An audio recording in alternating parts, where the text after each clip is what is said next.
ولما بلغ أشده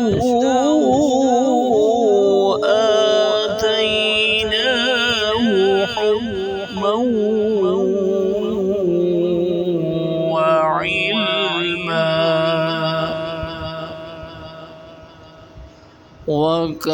وكذلك نجزي المحسنين.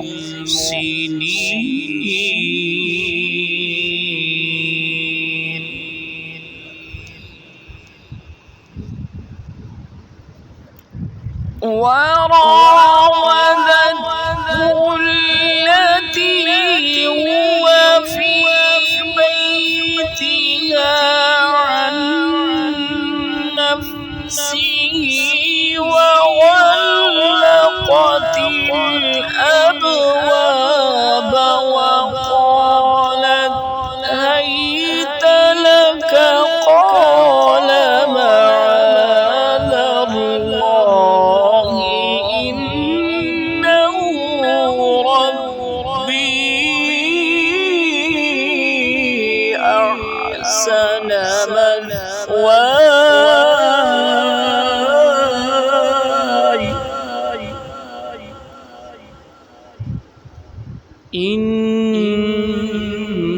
إنه لا يفلح